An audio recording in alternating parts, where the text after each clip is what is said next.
lebih vital, terutama masalah keuangan, ya. Nah, kemudian akhirnya nadanya mulai naik, nadanya mulai nada tinggi, nggak enak didengar, ya. Nah, kemudian bisa juga terjadi KDRT di dalam rumah tangga, ya. Karena KDRT juga bentuknya bukan hanya bogem, tapi bisa kata-kata yang menyakitkan. Bahkan orang bilang kata-kata itu jauh lebih menyakitkan daripada pukulan. Ya. Baik, Bapak Ibu Saudara, sebetulnya apa sih konflik? Izinkan saya ngomong lebih dalam, ya. Sebetulnya konflik itu adalah cermin yang jujur yang menyatakan siapa saya yang sesungguhnya. Karena waktu konflik yang keluar itu kata-kata, kita masih bisa basa-basi nggak lagi konflik? Sayang, begitu masih bisa nggak? Kalau konflik itu mesti yang keluar kan yang nyelekit, ya, yang nyerang orang. Bapak Ibu Saudara, saya jujur ya, saya pernah mengalami ketika suami saya pulang dalam keadaan lelah, bahkan hancur hati, frustasi, ya, menghadapi orang-orang yang sulit, menghadapi tembok-tembok yang tebal, dan ketika dia pulang dengan lemas lunglai, lalu kemudian saya tidak memahami keadaan suami. Yang ada adalah menghakimi. Kenapa kamu seperti ini? Kamu kan hamba Tuhan, ya. Kemudian saya mulai begini. Saya ini dulu orang Cunggojan bilangnya Nichangjan. Saya ini wanita perkasa begitu. Jadi saya gulung lengan begini. Saya bilang, kamu nggak sanggup? Sini, gue yang maju. Benar-benar ya. Dan waktu itu, Bapak Ibu Saudara, Roh Tuhan menyingkapkan apa yang ada di dalam hati saya. Ya, kamu ini wanita kejam. Hah, saya kaget loh. Saya ini udah khotbah di mana-mana. Saya keliling. Orang mungkin melihat muka saya muka inosen. Ya, tapi di hadapan Tuhan, Tuhan singkapkan masalah yang ada di hati saya. Kamu egois, kamu penuh dengan gengsi. Ya, sehingga kamu tidak bukan gitu, melihat ada kegagalan, melihat ada hal-hal yang nggak enak dilihat mata begitu, langsung tanduknya keluar, aslinya keluar, ya. Semua kata-kata yang kasar, yang tidak membangun sama sekali. Nah, Bapak Ibu Saudara, pada waktu konflik terjadi, ya, sebetulnya apa sih inti masalahnya itu apa? Nah, Tuhan mengingatkan kita bahwa ketika ada konflik, motivasi hati yang sebenarnya itu muncul. Semua motivasi keinginan yang salah, ambisi-ambisi pribadi yang tidak kudus, ya. Nah, padahal Tuhan izinkan semuanya itu, mau kita menikah atau tidak menikah, kita pasti konflik.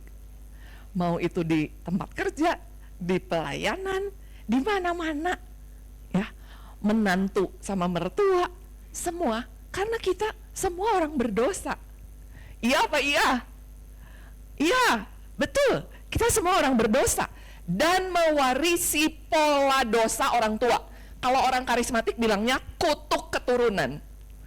Tapi ketika saya belajar lebih dalam, sebetulnya itu bukan kutuk, tetapi pola dosa, seperti kayak patrun yang kita warisi dari orang tua kita, ya. Nah, saya lanjut dulu. Nah, pada waktu itu kita biasanya kalau udah konflik, pertanyaannya yang sering kali muncul, salah siapa? Benar nggak? Siapa yang salah ya? Siapa ya? Gitu. Kita akan cari kambing hitam. Salah istri kah? Salah suami kah? Salah koko? Salah cici? Semua. Anakkah yang salah? Sehingga kita ada di dalam kondisi seperti ini. Lalu kemudian ini juga respon yang kita sama-sama ya bisa lakukan. Saya benar. Yang salah siapa? Kamu. Kamu. Dan sibuk menyangkal. Ya. Nah, Bapak Ibu Saudara, sehingga kalau kita berdoa, doa kita tuh begini. Tuhan, ubahkanlah istriku. Tuhan, ubahkanlah suamiku. Kita doakan semua orang harus berubah. Tapi kita lupa mendoakan sebetulnya yang nomor satu harus berubah siapa? Diri sendiri. Dan Alkitab bilang di dalam surat 1 Yohanes 1 ayat 8 ya, dikatakan firman Tuhan menyatakan ada orang yang menipu diri sendiri. Kenapa? Karena dia gak berdosa. Artinya dia selalu benar. Mr. Right and Mrs. Right. Saya tuan yang benar, nyonya yang selalu benar. Ya. Nah, mari kita belajar dari Alkitab tentang satu rekonsiliasi konflik yang alkitabiah. Ya. Antara Bapak Ibu Saudara bisa tebak ini siapa? Kira-kira siapa? Ketebak? Yakub dan Esau 100 buat Pak Handoyo. Mari kita baca firman bersama.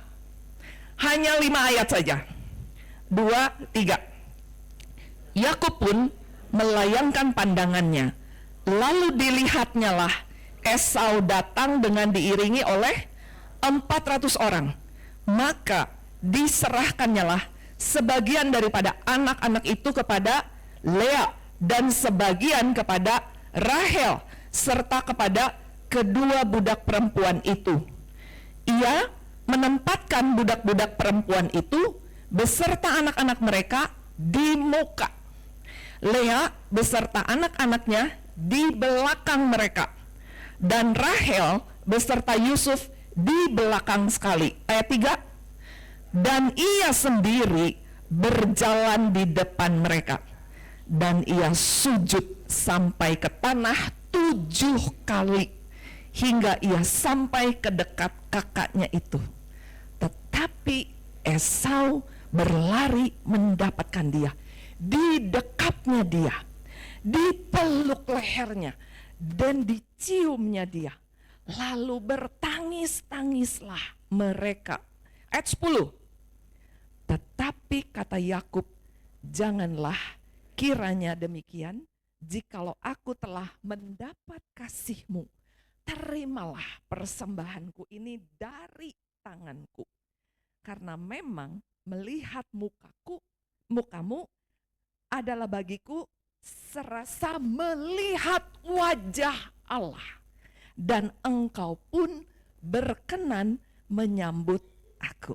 Ya, Bapak Ibu Saudara, kita tahu bahwa bagaimana Yakub sudah mencuri hak kesulungan Esau. Bukan hanya mencuri hak kesulungan, tapi juga mencuri berkat rohani. Dia tipu papahnya Ishak yang sudah mulai rabun, tidak bisa mengenali yang mana Esau, yang mana Yakub.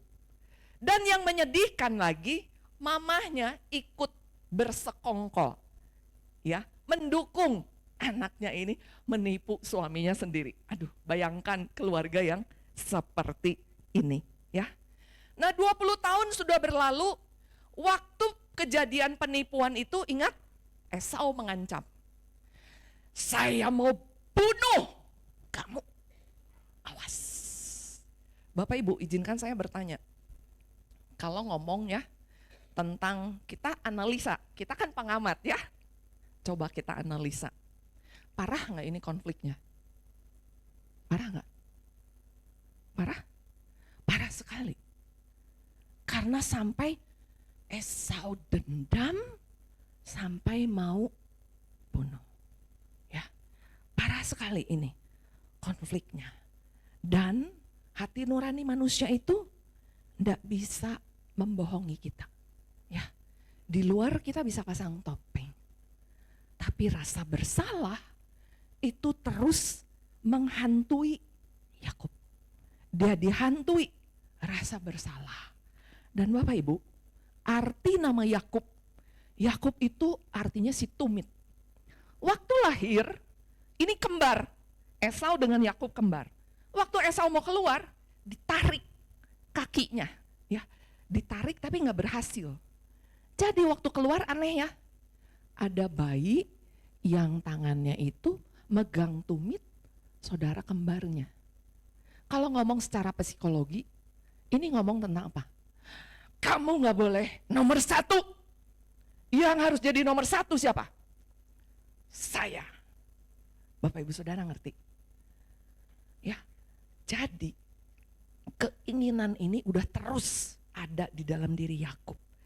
Dan dia berjuang seumur hidupnya menghalalkan segala cara. Enggak peduli itu melanggar firman Tuhan, menipu saudara sendiri, dia enggak peduli. Yang penting saya harus jadi nomor satu. Bapak Ibu Saudara, 20 tahun berlalu, Yakub melarikan diri tinggal di Laban.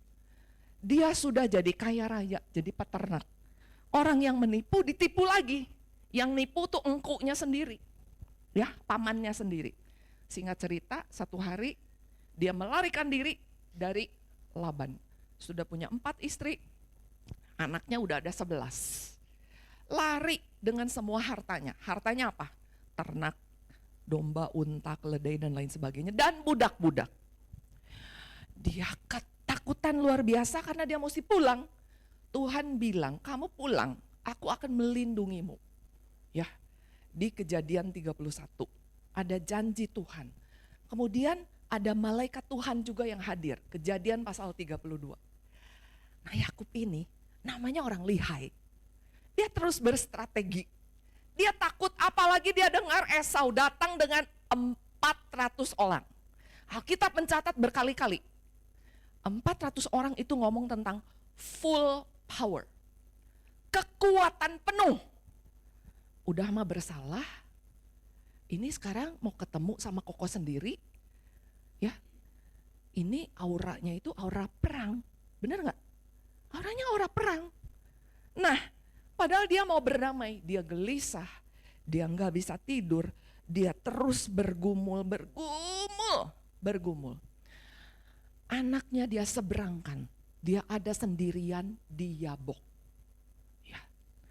Nah Bapak Ibu Saudara, di dalam ketakutannya, Yakub hanya seorang diri.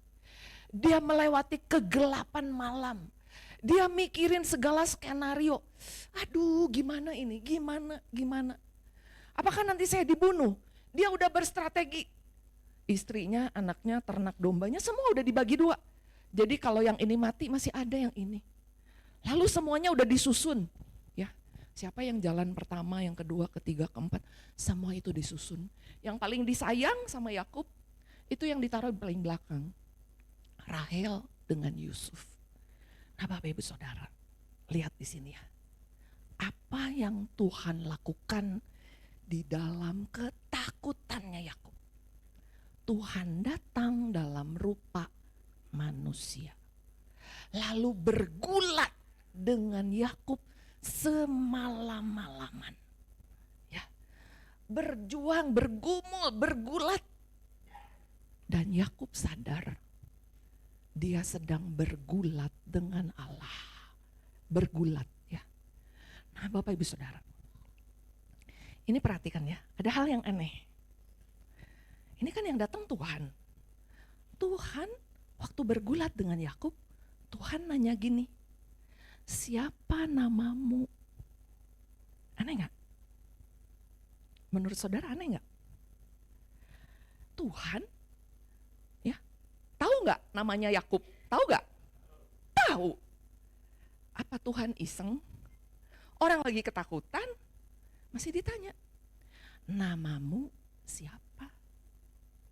Saudara, pertanyaan ini sebetulnya kalau kita renungkan lebih dalam, itu adalah Tuhan menunggu pengakuan dosa itu keluar dari mulut Yakub.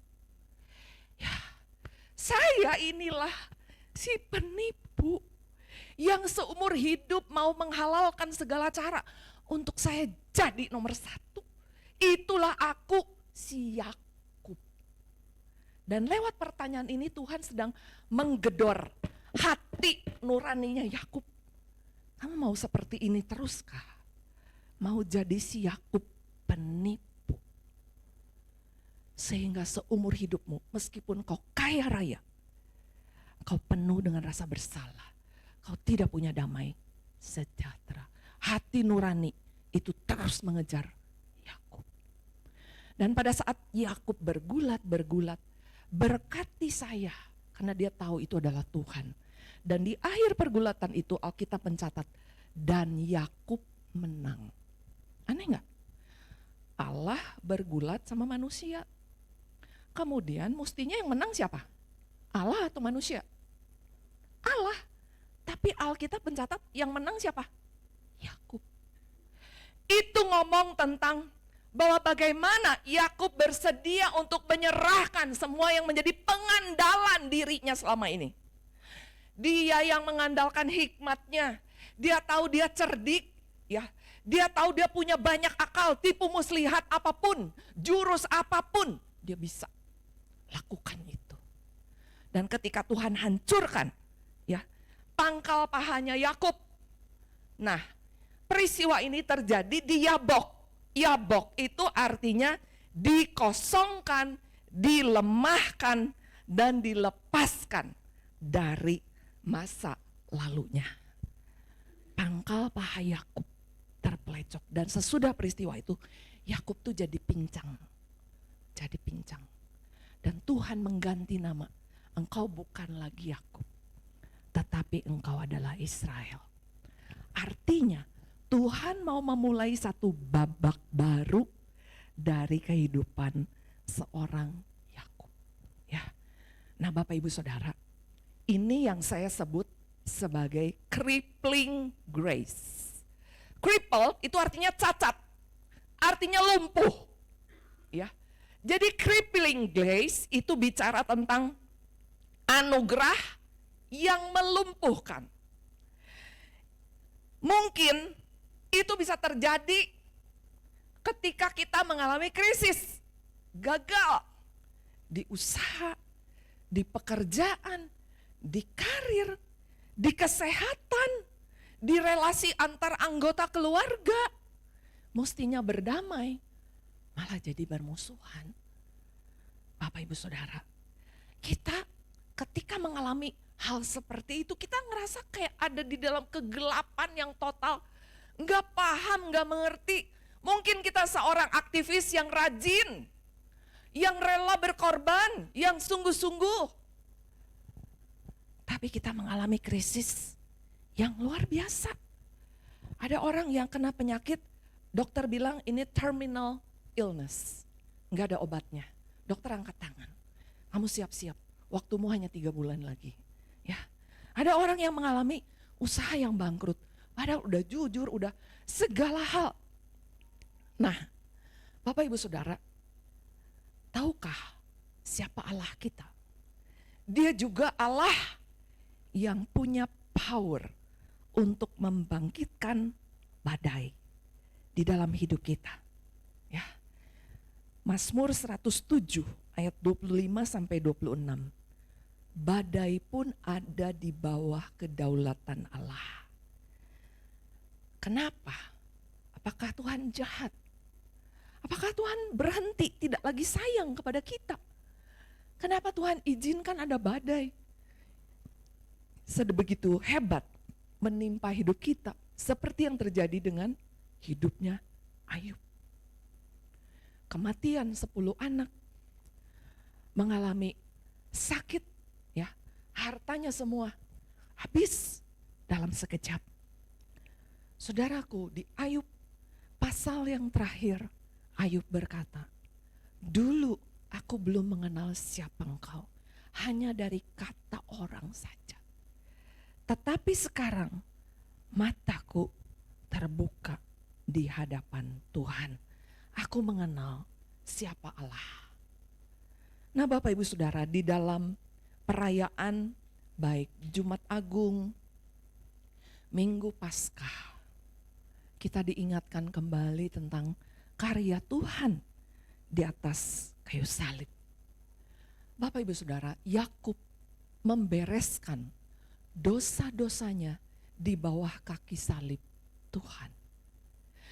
Artinya Yakub menang, dia bersedia untuk melepaskan semua yang menjadi pengandalan dirinya. Dia mengandalkan kekuatan dirinya, hikmat sendiri, dia lepaskan itu semuanya.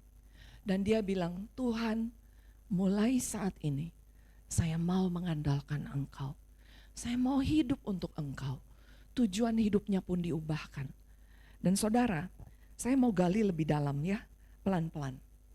Nah saudara, kita lihat perubahan karakter Yakub setelah peristiwa Kejadian 32.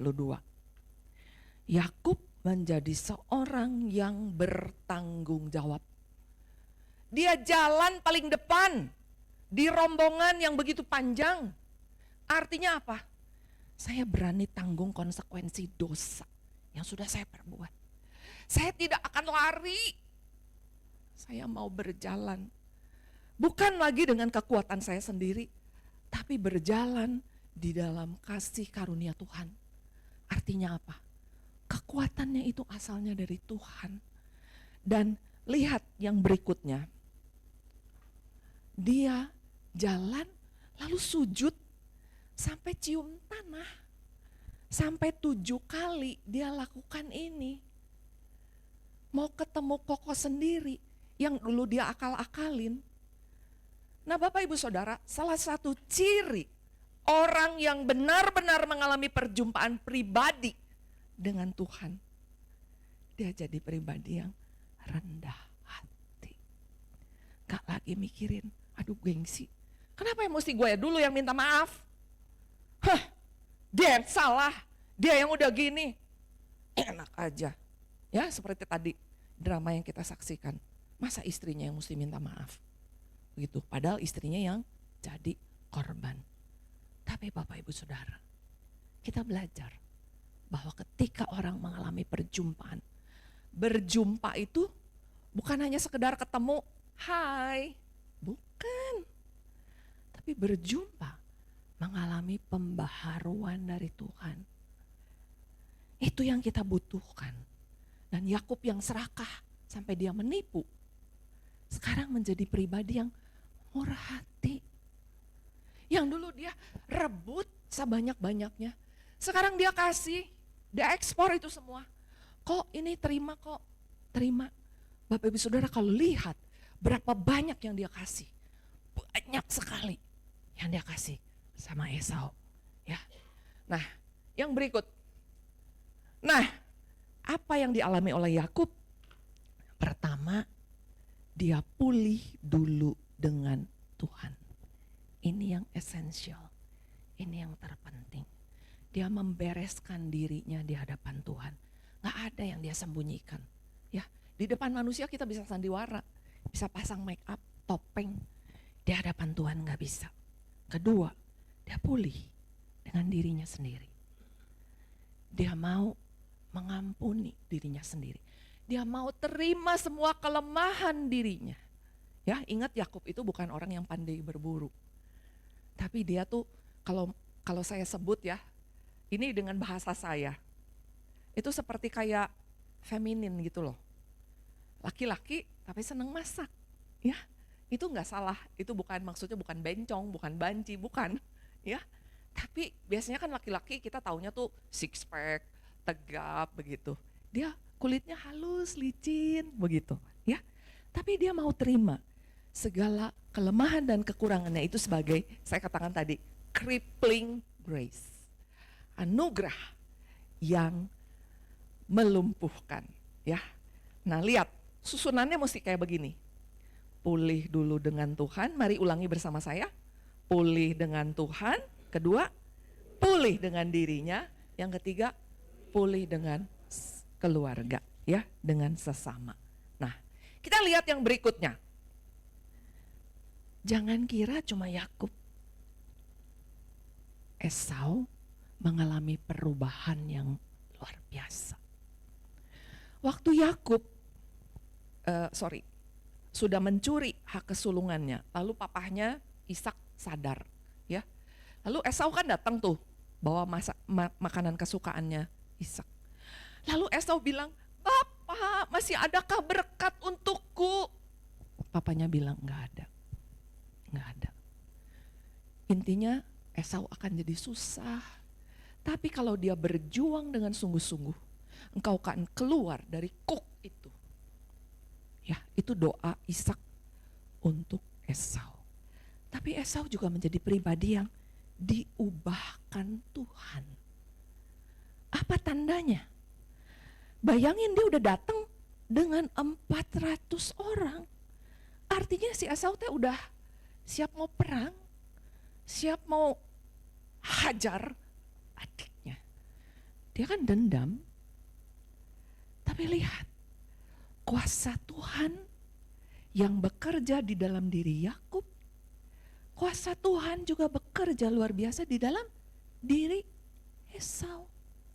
Sehingga waktu Yakub melihat, aduh ada 400 orang, lalu dia sujud 7 kali. Saya percaya sekali ada mujizat Tuhan pada detik-detik pertemuan itu, sehingga hati Esau yang tadinya penuh dengan dendam menjadi pemaaf. Yang berikutnya, Yakub diterima kembali, diampuni dari segala pelanggarannya. Bahkan Yakub sampai bilang begini, waktu udah cium peluk kokonya, ya, peluk-pelukan mereka, Yakub bilang begini, "Saya melihat engkau seperti melihat wajah Allah." Saudaraku sekalian, orang bilang mengampuni tidak semudah kita mengucapkannya, ya. Tapi ketika dengan kekuatan daripada Tuhan, kita dimampukan Tuhan untuk melepaskan pengampunan, wajah kita itu berubah menjadi seperti wajah Allah. Artinya apa? Ada anugerah, ada kasih karunia yang tidak layak untuk diterima. Itu disalurkan untuk orang-orang yang tidak layak menerimanya. Bapak Ibu Saudara, tindakan Esau itu sama persis seperti tindakan Allah Bapa di surga yang melihat kita semua sebagai manusia berdosa. Kita tidak layak. Kita pantas untuk dihukum mati dengan semua dosa dan pelanggaran kita. Tapi kasih Tuhan jauh melebihi segala dosa, kejahatan, dan pelanggaran yang kita perbuat. Dan melalui kematian dan kebangkitan Kristus, Tuhan menebus semua dosa dan pelanggaran kita. Saudaraku, di Jepang itu ada satu karya seni. Saya nggak tahu, mungkin Bapak Ibu Saudara punya koleksi ini ya. Namanya Kintsugi Art. Itu diawali dari abad 15 ketika seorang Jepang yang punya cangkir kesayangan pecah. Lalu kemudian dia cari akal bagaimana cangkir ini bisa kembali pulih. Lalu dia ambil logam emas. Logam emas ini yang menambal kembali kepingan retakan cangkir ini. Sehingga akhirnya orang malah sengaja ya, dari bejana tanah liat yang utuh sengaja hancur untuk akhirnya kemudian ditambal dengan emas sehingga menjadi satu karya seni yang indah. Bapak Ibu Saudara, sama halnya dengan hidup kita. Hati ini ya, hati kita bersama udah kayak tadi, kayak Kintsugi Art ini. Udah tambal sulam dengan semua luka dari berbagai orang. Yang mungkin daftar namanya kita masih si A, si B, si C, mungkin daftarnya bisa lebih dari 10. mertua lah, suami lah, istri lah, ipar lah, siapa. Daftarnya itu bisa banyak sekali. Kalau hari ini kita bertanya-tanya, Tuhan kenapa? Kenapa kau izinkan badai ini? Tidakkah kau lihat hati saya ini udah hancur, remuk? Udah berkeping-keping. Mungkin kita berpikir, mustahil. Gimana hati saya bisa pulih? Saya mau katakan, bisa. Bisa. Dengan kasih Kristus dari Kalvari. Tuhan mengambil semua kepingan-kepingan hati kita dan membuatnya menjadi hati yang baru. Apa artinya hati yang baru?